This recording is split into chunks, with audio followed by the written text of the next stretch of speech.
What's up, everyone? I'm Stacy, and I grew up in New Jersey with my mom and older sister. Make sure you like and subscribe. My sister Kelly and I had the tightest bond. Even though Kelly's 10 years older than me, we get along really well and do everything together. We cook, watch TV shows, kick around the ball in the garden, everything. Hey sis, where are you? In a minute, I'll be right out. That was Kelly. We told each other everything. When Kelly had her first kiss, I was the first one she told. We were inseparable. I loved my mom so much too, but, well, she was kinda strange. She acted really childish all the time. She only wore Barbie clothes, and she always had her hair in pigtails and talked in a baby voice. Whenever people saw my mom and sister together in public, they always thought they were sisters instead of mom and daughter. Or even worse, they thought Kelly was the mom.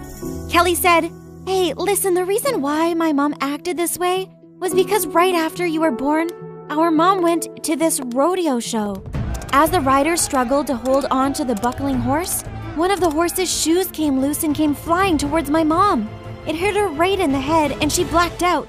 One of the riders screamed, 'John, you really did it now. We're gonna get sued for this.'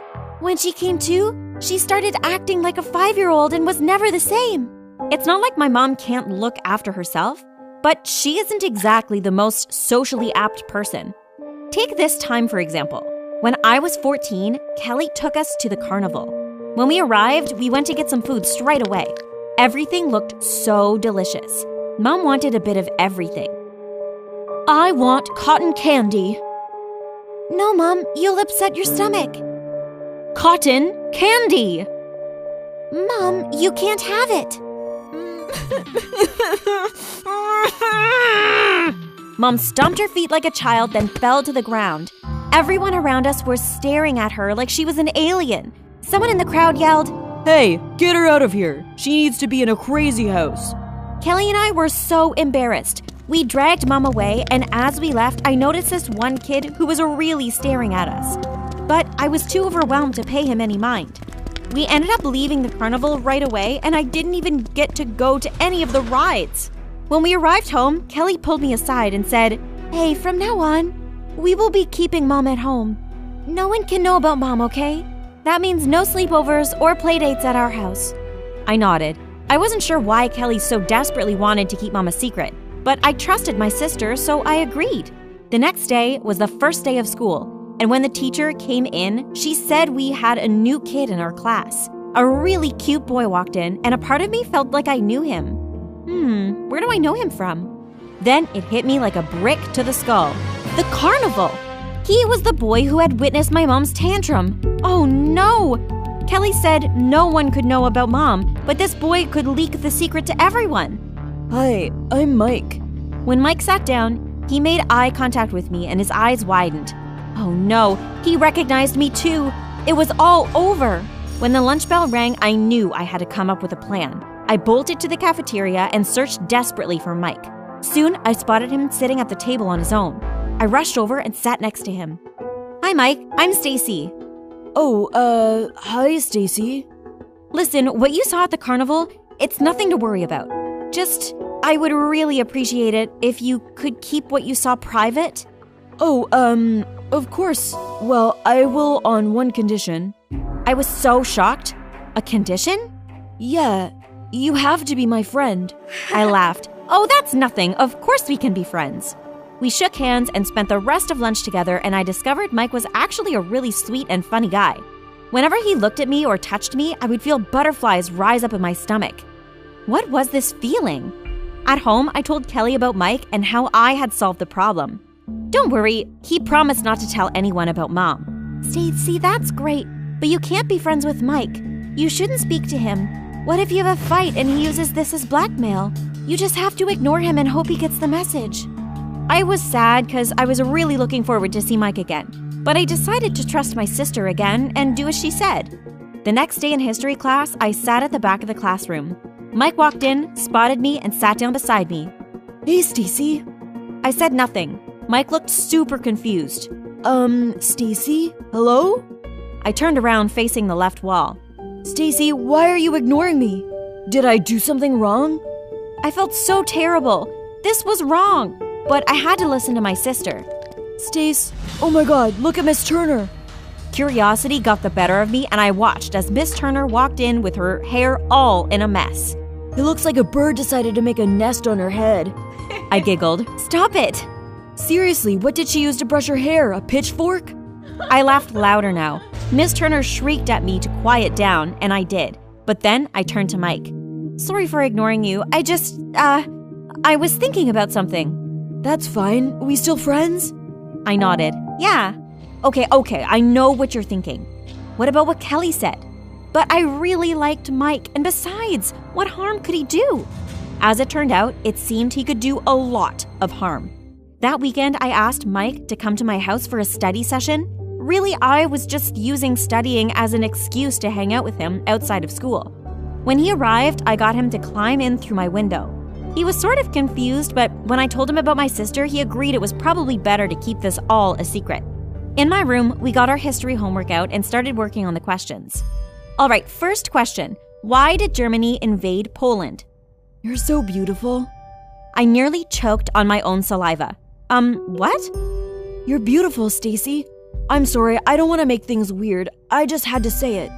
I looked at Mike lying there with his cute little curls of hair, and I don't know what came over me. But what I did next shocked Mike to his core. I leaned over and kissed him. Then the worst possible thing happened. Someone knocked on my door. Stacy, I'm coming in. No! I rushed over and shut the door. That was close. Stacy, is something wrong? No, what's going on? I'm doing a TikTok dance. Huh? Just don't come in, okay? Okay. Kelly left and we breathed a sigh of relief. TikTok dance? Shut up. But then I turned and found a face looking in through my window. Kelly! She looked furious. She climbed into my room and shouted, "What is this boy doing here?" Mike, you should leave.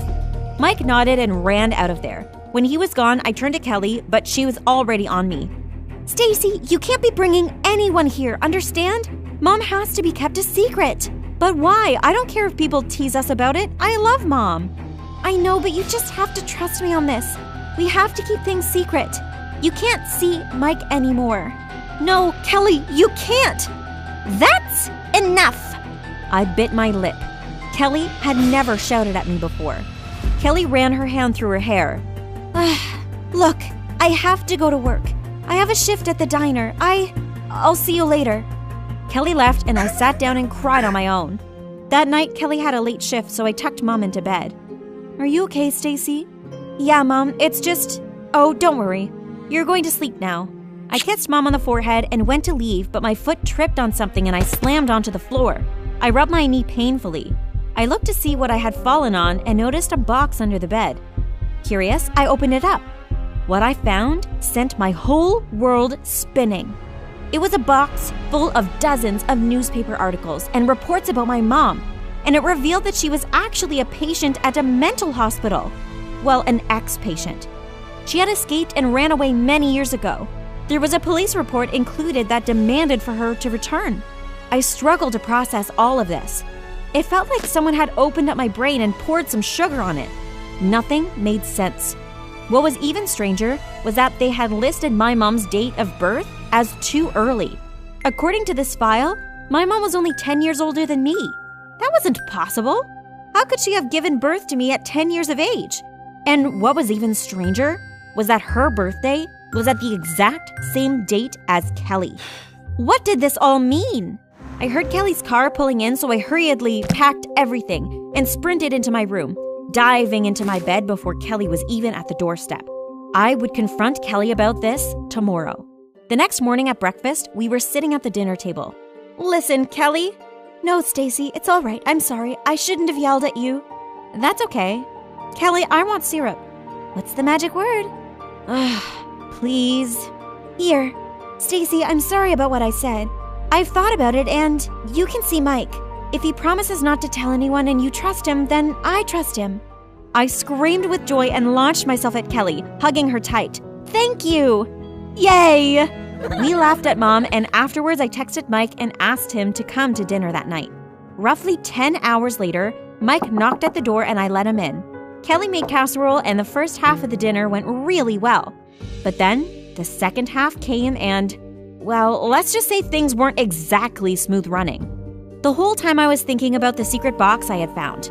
I was dying to ask Kelly about it. Eventually, I couldn't hold it in any longer. "Kelly, I found the secret box that said Mom was a mental patient and escaped." Kelly froze. Mike dropped his glass, which shattered on the ground. Mom looked a little confused but continued to play with her Barbie dolls. "Stacy, not now." Kelly was eyeing Mike, but I didn't care. "No, if Mike's gonna be my boyfriend, he deserves to know too." Mike nodded. It's okay. I won't tell. "Fine. You asked for the truth? Here it is. Mom was a mental patient, but I broke her out of the mental hospital and have kept her in hiding ever since." "You broke Mom out?" Listen, Stacy. What I'm gonna say next will shock you, so just brace yourself." I nodded nervously. "Mom isn't your mom. She's our sister." "What?" "You don't remember this because you were too young, but a very long time ago, our real mom passed away. I saw this as the perfect opportunity to break Lily out of the mental hospital. She could take on the alias as our mother." "So our real mom is dead?" "Yes, I'm so sorry, Stacy. I know this is a lot to take in." "So that's why the file said Lily has the same birthday as you?" Kelly nodded. "We're twins, Stacy. There's a reason why we look so similar."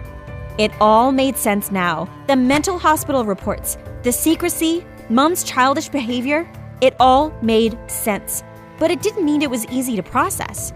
In the end, we all hugged and agreed it was best to keep our sister Lily's past a secret. Mike promised he wouldn't tell a soul. The next day at school, I was walking down the hallway, but people started pointing and laughing at me. Curious, I asked my friend what had happened, and she showed me a post online from some anonymous account. I opened it up and felt my blood run cold. It was a post revealing everything about Lily, her past in the mental hospital, the missing report, everything. Who could have done this? Then I realized only one person knew about this outside of our family, Mike. As if I had called upon the devil, I heard Mike's voice behind me. "Stacy, did you see what happened online? Who posted that?" "Seriously? You're gonna play dumb with me?" Mike stopped. "What?" "You're the only one who knows, Mike. How could you have done this?" "Wait, Stace, I didn't post this. You have to believe me." "I'm not an idiot, Mike. We're over." I turned my back on him and stormed off. Suddenly, my phone rang. It was Kelly. "Come home, now."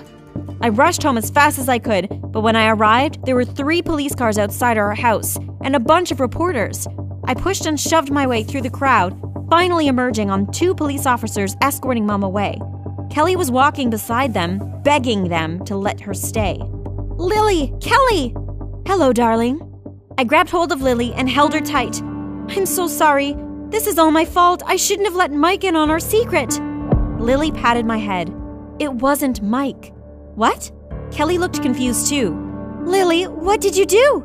Lily smiled apologetically. "Kelly, you work too hard. You look after me, and I know it's difficult. So I was the one who posted it online.